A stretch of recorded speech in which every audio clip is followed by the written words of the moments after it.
Welcome back, everybody. This is Mog on Mogscast, playing some more Kerbal Space Program here with you guys today. And as you can see, we've got another one of our micro stations on the launch pad ready to go here, with pilots Bilney Kerman and Nielsen Kerman, who are going to be our main pilots. They are in both of the pods on either end.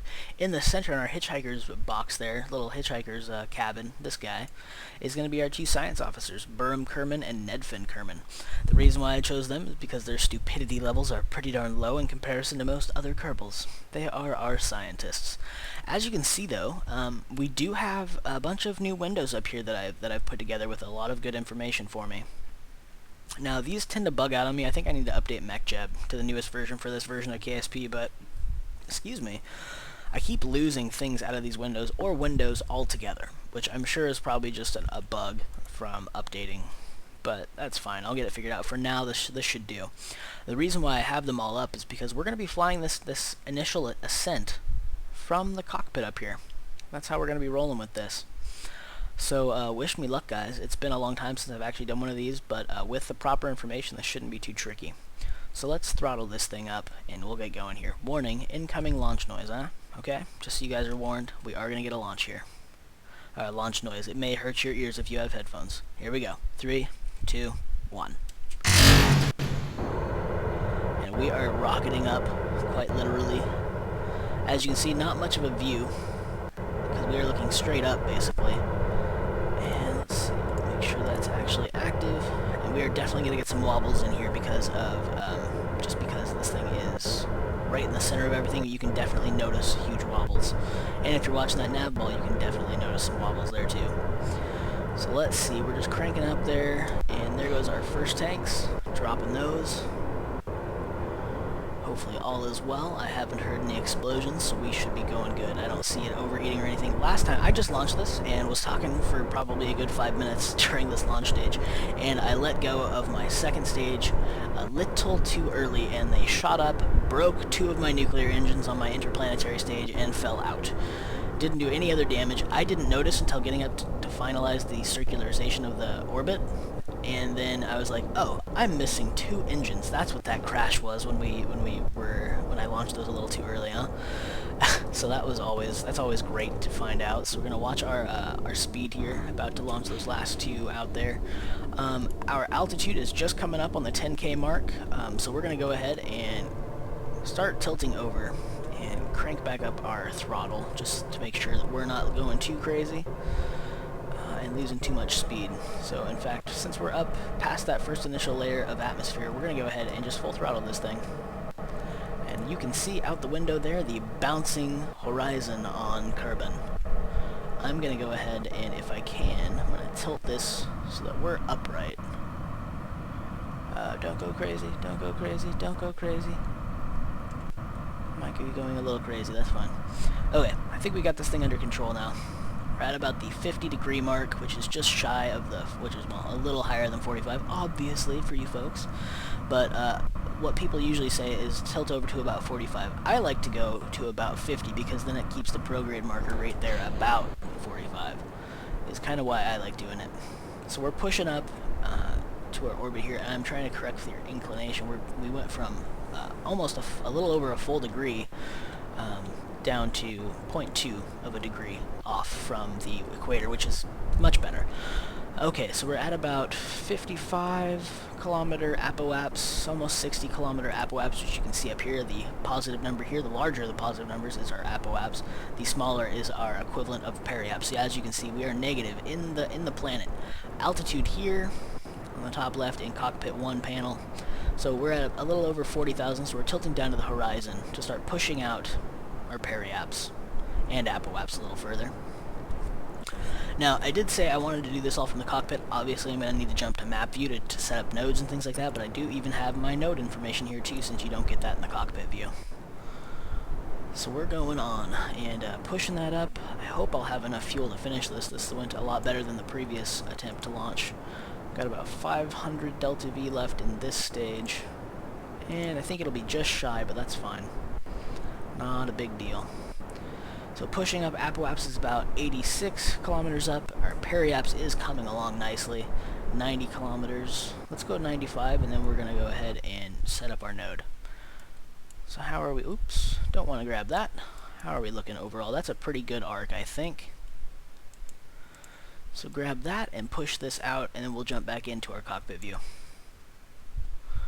96 and 93, good enough, I think. 91, nope, no, wrong way. 95, 94, good. And, oops, not in, we want M. Jump back in here, okay. So let's take a look at our nav ball and get this set up. So there is our marker for our node.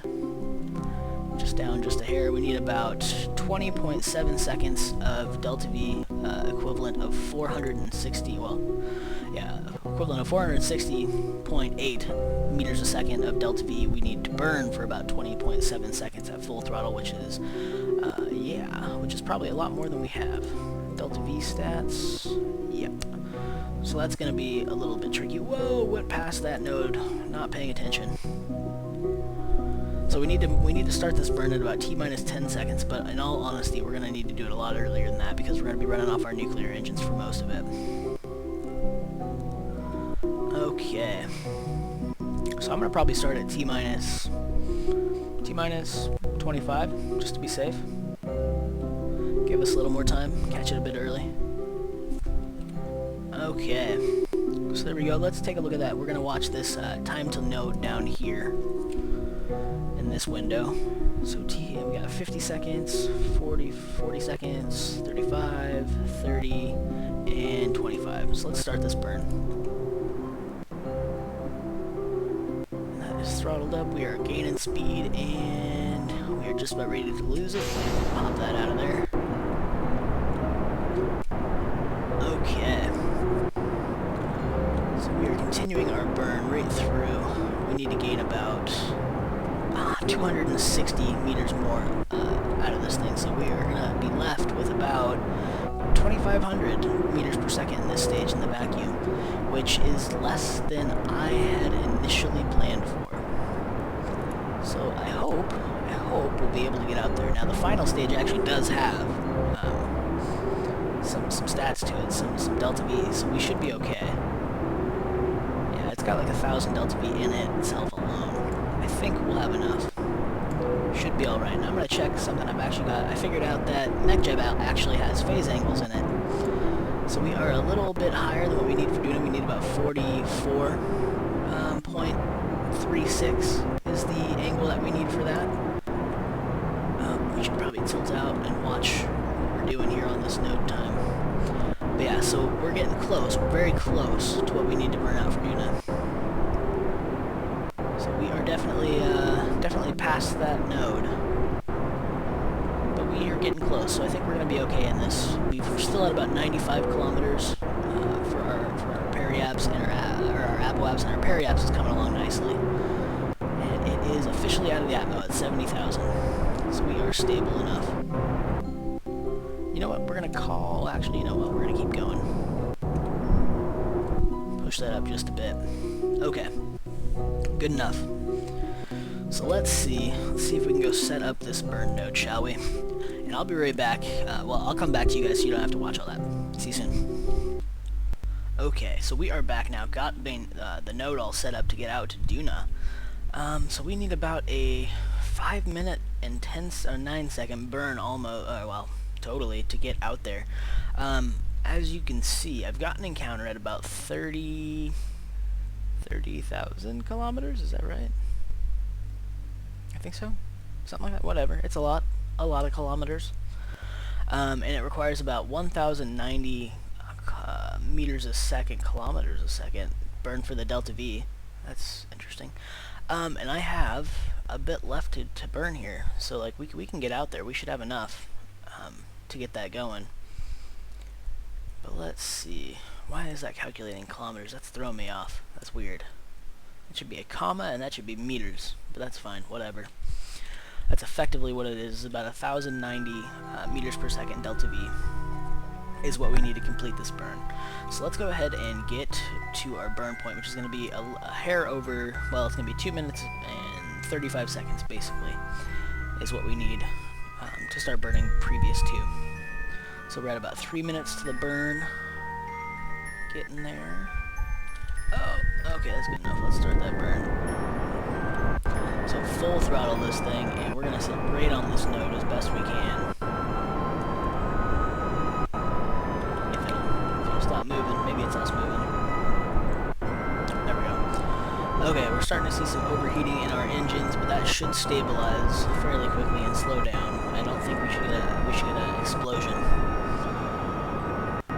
at all, I do believe. In fact, let's take a look at it, shall we? Yeah, we should be doing okay. We got all 3 of our engines, which was not the case when I first started recording this episode. When I did an initial ascent, I think I mentioned that even earlier, I blew up like my 2 outer engines, and I was like, why the heck am I burning so slow? And I jump out to max, or to full view on the outside, the third person view, and I just had 1 engine, because I broke things. So we are full throttle, pushing out that apoapse. As you can see, that's just going. And our heat has stabilized. It looks like it's going to sit right around this level. It may go up a little bit more, but it's going very slow now. It's shot up and kind of stabilized. So they run really efficiently right here. As long as they don't got too much else going on around them, too many other engines burning around them, they should stabilize if there's not too many nuclear engines. And this is full throttle. I don't know if you can tell from that, but you can tell from this. That is full throttle. So we need about 810 more meters a second to finish this burn off. With about a 3 minute, in fact, you know what, I'm gonna kick on some time excel, some physical time excel, because that's a long burn. And just for simplicity's sake, we're gonna turn that node tracker on to keep it on that node, because it tends to wobble, and the wobble tends to throw off your angles. This should at least keep it relatively centered on that node. So there we go, just past our node, and we got about 2 minutes and, well, 10 seconds left to burn. So that's looking well. It's looking good. And Neil Rod is it, I do believe, who's our pilot, has been doing a good job. He hasn't broke nothing. Looks like they've left some notes for him, though. He's got his picture of his friends on the mun. Mun friends, mun friends. Okay, so look at that. That apoapse is just cruising up. We're still at a pretty good inclination. It's not terrible. We'll probably have to correct for that mid-flight, but that's fine. Okay, getting there. Just a little bit more burn time.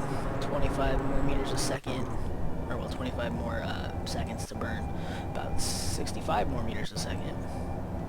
So we'll turn that down just a hair, make it a little easier on everybody. Down our last, about 10 meters a second. Turn it down so it gets pretty accurate. And hopefully we don't lose that node. Kill. Stop it. Okay, let's remove this node and check out where we're sitting, see if we still have an encounter, which we should. Nope, away with you, node. Okay. Zoom back out. And we don't have an encounter, but that is super close. That shouldn't be too difficult to correct for. In fact, we might even be able to correct for it as we fix this. Let's see, is that going to do the trick? That is actually going to get us an encounter.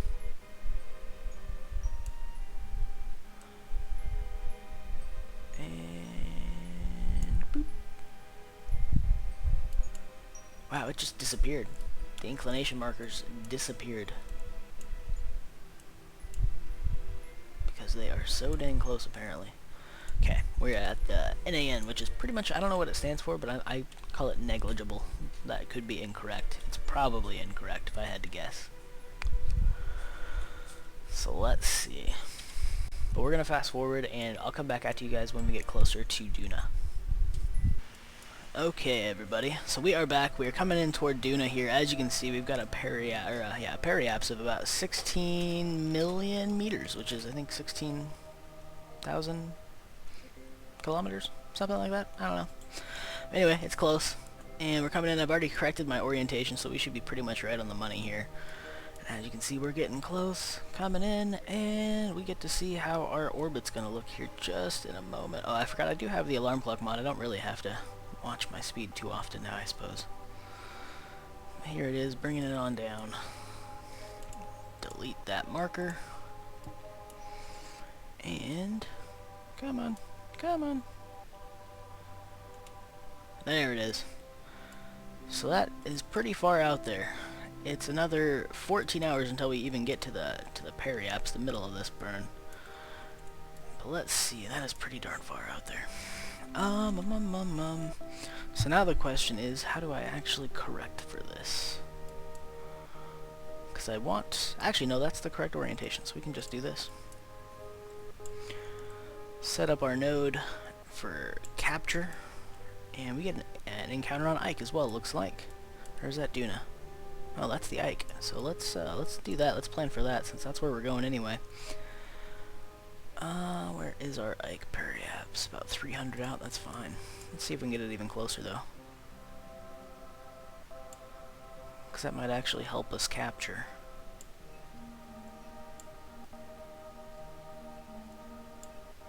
Not too much. There we go. Let's say... That's looking good there. Okay, so back to the cockpit view. Let's find that node. I realized last time that I was having a lot of trouble controlling the colony tower with the torque of the thing because I was out of electricity. I forgot about that with the new update. That kind of plays a part these days. How are we looking now? Still no electricity. That's why we're not turned in this time either. So let's fix that, which means I'm going to pop out to this view real quick and extend one of these so that we can actually do something. Are we going to be able to roll? I guess we'll just extend one of these and see what happens. It'll probably get some sunlight and we'll get a little bit of electricity. And as soon as that happens, we should actually be able to start controlling this thing. Yep, there it goes. Oh no, at least we're going to rotate, so it should come back around. There we go. So, in case you guys are playing this and having trouble controlling your craft that at one point were perfectly controllable, it's probably because you're out of electricity. This didn't used to be a problem unless you were on a probe. If you had Kerbals in the command seats, it would just control just fine. It wouldn't need electricity, but this is a bit more realistic for that purposes, those purposes, I suppose.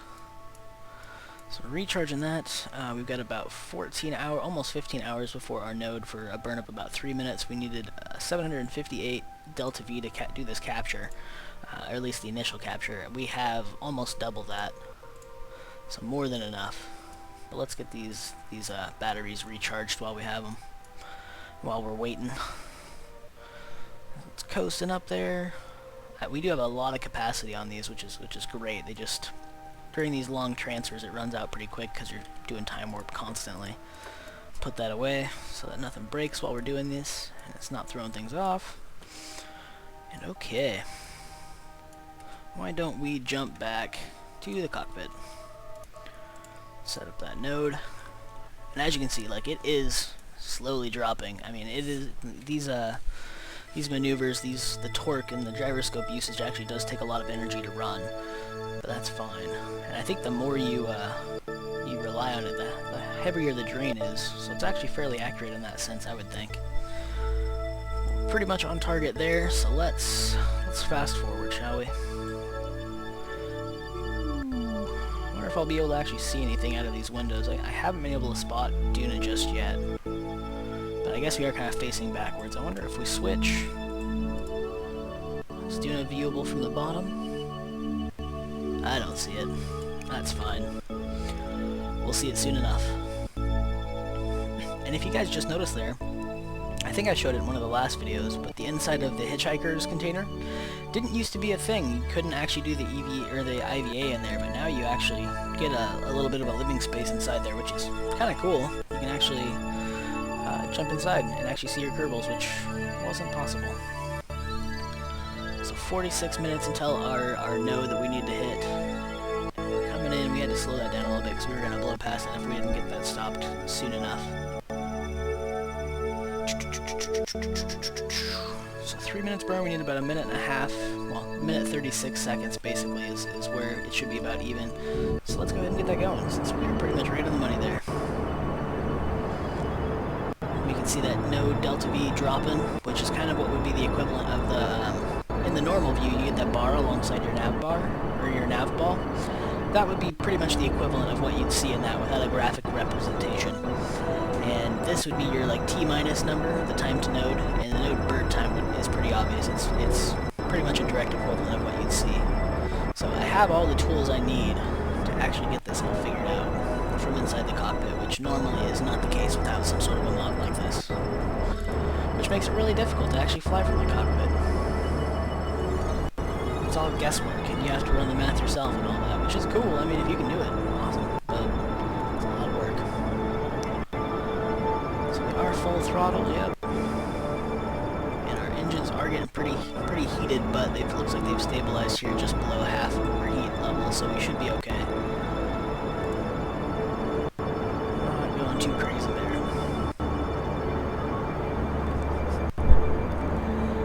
So, about a little under halfway through our burn. Let's take a quick peek. Oh boy, oh boy. Nope, don't do that, don't do that. I cycled through my my views. That threw off my my SAS control surface there, or my control direction, I suppose I should say. Because it started pulling input from the other side, so it was going to flip us around 90 degrees. On a side note, if you guys recently heard about that Russian rocket that basically exploded on launch, flipped over, pretty much identical to what would have about happened right there. It was a polar opposite control computers fighting for direction, which way they should face. So it flipped the rocket over about 90 degrees and straight back into the ground on launch because some parts were assembled upside down. So, cool fun fact for you. If you want to go look that up, the video's pretty quick and pretty insane to actually see what happened. That is like hundreds of millions of dollars up in smoke, if not billions of dollars. Just gone. Pretty ridiculous. So about 200 delta V left to burn off here. 200 meters per second delta V, I should say, to be precise, to perform this capture. It's a pretty slow orbital speed, actually. It'll be under 100 meters a second at our current location, but that makes sense because we are very elliptic out, very far from the surface. That should speed up once we actually get a circularized burn closer to the what am I trying to say? Closer to the orbit that we want to achieve. So almost there, about 14 more seconds is what it's calling for, about 10 more seconds, and we're going to start slowing this down as we get closer to. So dropping our throttle, as you can see right there. Okay. So I need to follow this node because we're trying to correct for that little snafu I had earlier. Pulling the ship off to the side. Less than a meter. Now it's down to millimeters. That's kind of cool that it actually gives you those calculations in this panel. I never noticed that before. Maybe that's a new thing. There we go. That's close. That is close enough. Let's kill rotation, get rid of this, take a look at our inclinations, and, well, take a look at our trajectory. So there's Ike. Can we get a good focus? Is that going to be on the right side? I don't think that is. How can we correct this? I have under. Nope, not that way, but how about this way? So speed up. I probably actually should have paid attention to that, but that's fine. Okay, so our periaps, this is going to be a trickier one. About 50,000, that's fine. Let's get that node set up. It needs 5.3 delta V, that's nothing. So that's a relatively simple... No, wait, actually, was I looking at that backwards? I am looking at that backwards. We're perfectly fine where we were. We're going to be orbiting around the right direction. No need to correct anything. So we basically come out and then shoot back in between the planet and Ike, so it'll capture us around the correct side. With basically the same rotation as the moon. That's exactly what we want, so that it's easier to get up to this thing from the surface. So we need to slow it down. Actually, this might not play properly until we get closer to the orbit. Oh wait, I'm going the total wrong way. That's what's going on here. Ha ha ha ha ha. This is a weird angle to look at these from. Okay. So that'll do for now. That's kind of what we're going to do. We're going to swing in and then slow down and it'll capture us, and then we'll start doing a normal orbit. So we'll get a little bit closer at that point, when we get to that point. Which makes sense. Ha ha ha. So let's do some time warp and actually get up into position. Shall we? Okay. Yeah, that definitely threw me off for a moment there. I wasn't sure which way I was going to be orbiting, but that makes sense where I'm looking at it now. It's actually kind of a cool, cool trajectory path, I think. So we're about to change POIs, and that thing's going to definitely pop up and let us know, as always. I've actually never been out to Ike. This will be the first time I'm actually going to Ike other than with these satellites we launched up previously. And I have yet to land on Ike. The only two places I've landed other than in the local Kerbal system have actually just been Duna, obviously, since you've already seen that, and I cheated to get out to Moho and check that out once with a craft I was testing. I had to turn on infinite fuel because I ran out. But definitely not something I saved, and obviously you guys hadn't seen it, so it's not something I chose to upload since I did cheat. But let's turn down that time warp and take a look at how accurate this is going to be. Line those up. Periaps is 100. That seems pretty even. 112, and yeah, 112. The small bits of that aren't correct, but that's fine. So let's head on up to that node and we'll get ready to do this. It's going to ask for about 495 meters a second to complete this burn. We're not going to even need to use any of the fuel on board the station. Actually, I might actually change that. I might kick this piece off early so it goes flying out of orbit, so we're not cluttering up the small orbit around Ike with it. What would happen? It would shoot out and probably get stuck in a big elliptic orbit around Duna, which would be actually perfectly fine. In fact, if we wanted to, which I don't really want to use all the orbital station fuel, we could just kick it off now and use about half the fuel that's in the station itself with its little engines. But that's not such a big deal. If I wanted to be efficient, I'd just use the whole stage in this thing, and I might end up doing that and just get rid of it in other ways, aka the tracking center. Just delete it. It is just debris. It'll go away eventually on its own. Oh, I'm going way too far past this thing. Oops. That's fine. Not the end of the world. It'll just put us in a little bit off-centered orbit, which we'll have enough fuel to correct for anyway. Head back in here to the cockpit. So yeah, this is actually a pretty slow orbit in comparison. That's because it's the low gravitational pull from Ike. It's such a small orbital body comparatively to like Kerbal, where you have over 2,200 meters a second in speed. We are dropping below 600 here to orbit this moon at relatively the same altitude. So, okay, needs about a minute left, and we are past the node, but that's fine. Like I said, I waited too long. I was yakking at you guys and not paying enough attention to what I was actually doing, so that's fine. We are a bit off-center on this orbit. We should probably end up correcting for that, but that'll be something we can do after we get the orbit all aligned and captured in here. So you can see everything, our trajectory is kind of being recalculated on the fly here, and checking out where we're going to actually go.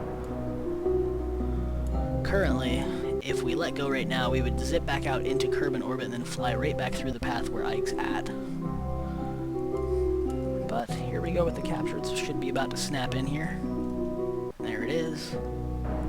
Need about 60 more meters a second to do this final capture to get this all a bit circularized.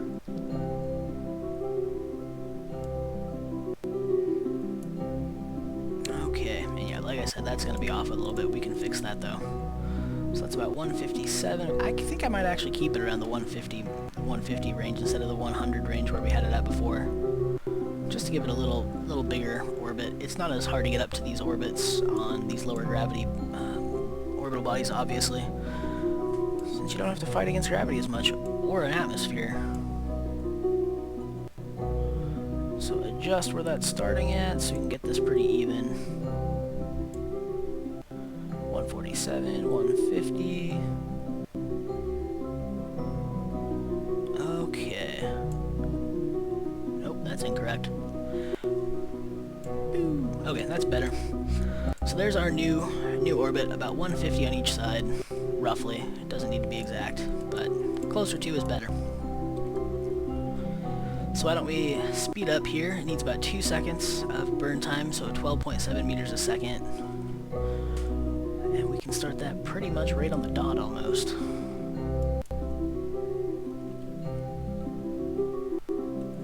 Minutes, 2 minutes, 1 minute, and slow this down so we don't go flying past it again. Okay. So there we go, burning down, and pretty much done right there. So there's our orbit. It's definitely off-center, but we can fix that. That's not too difficult to pull off. Just line everything up with its orbital trajectory on the moon itself and pick a spot. Now, I wish it was easier to kind of judge where you need to start your burns at. I think there's some stats you can turn on in MechJeb to figure this out, but I've never taken too much time to look at those. Let's bring that in a little bit. 53, that should be a lot more stable right there. Right along the equator almost. I think that should be a decent place to do the burn. So let's use MechJeb, hit over to that node spot, and then we'll go ahead and get ready to burn that. And that'll be pretty much the end of the episode, since we'll have this thing in orbit. Now, I'm thinking about doing a little bit of Easter egg hunting on Duna, though there isn't much to find. But since we have that rover on the surface now with an actual set of crew there in that colony tower, we can actually pull that off if we wanted to. I can take a look. I probably have to check out the Wikipedia page and see what's available on Duna, because I have not done much Easter egg hunting pretty much anywhere except very few spots on Kerbin itself and a couple spots on the Mun. But surely not a lot. But if there's anything else you guys would like to see as opposed to Easter egg hunting, anything else, any ideas or anything, drop them in the comments. I would definitely like to see what you guys want to see. So, in other news, I'm leaving for Alaska toward the end of this coming week. And, well, actually, you guys will be seeing this video pop up as I'm gone. So I will have just left, probably yesterday, since this will be going up on Saturday. My buddy of mine, I'm going to be asking to upload these. Hopefully, that will not be a problem. But if it is, I'll check with some other folks. But you should be getting these on time. Hopefully I'll have them all edited and ready to go. If not, you may see next weekend stuff, possibly a day or two late. If that's the case, my apologies, but I'll do my best to get those up for you guys on time. So here we go, correcting our final orbit. And there it is. So we've got our station around Duna in the distance. We've got our station around Ike here. Why don't we take a look and drop our orbital stage, or our transfer stage I should say. Away with you, Windows. So let's boot this thing off here. There goes that. Oops, wrong side. Okay, cool. For a minute there, I wasn't sure if I had set up hotkeys for both the engine sets. I'm glad I have. So that's good. We've got our orbit set up at about 152 to 153 between periaps and apoaps. The inclination is still a couple of, almost 2 degrees off from perfectly along the equator, but whatever. It's nothing in the world. For now, we've got them separated, and we can separate this last piece and just use the RCS that's available to us in the small stage, or in the actual station here, to re-meet up with the docking node here that has a bunch more RCS. It's kind of our docking stage plus RCS storage. So why don't we go ahead, kick that off, and flip into RCS translation mode. And control from here.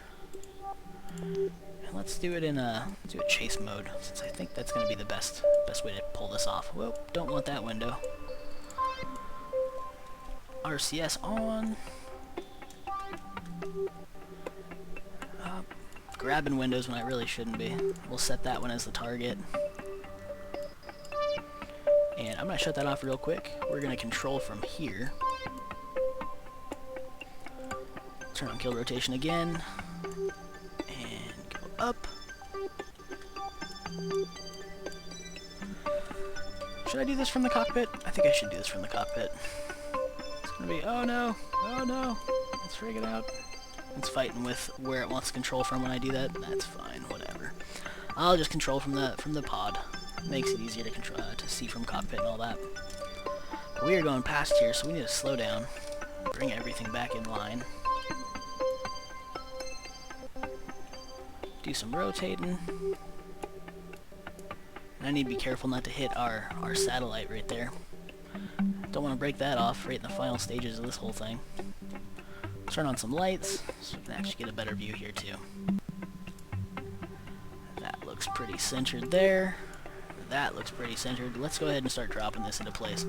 So, if I get who I'm thinking about getting to upload my videos, I've also been considering, we've talked a little bit about it, about sharing Mog's Cast channel, and just kind of both commentating and doing our own videos and everything on it. Whoa, whoa, whoa. But, so he might actually start uploading some more videos too. I'll have to talk to him about it, of course, so nothing's set in stone, but just kind of give you guys a heads up of what has been considered, what we might be doing in the future. Who knows, maybe you guys will get a little more content out of it overall. He plays a little bit of Kerbal Space Program, at least he has in the past. He does a lot more EverQuest than anything else, which is fine. I can't do it. EverQuest is just, it's too clunky. As my girlfriend has called it in the past, it's Pong the MMO. The old outdated graphics and all of that. But, yeah. Definitely a classic in my head.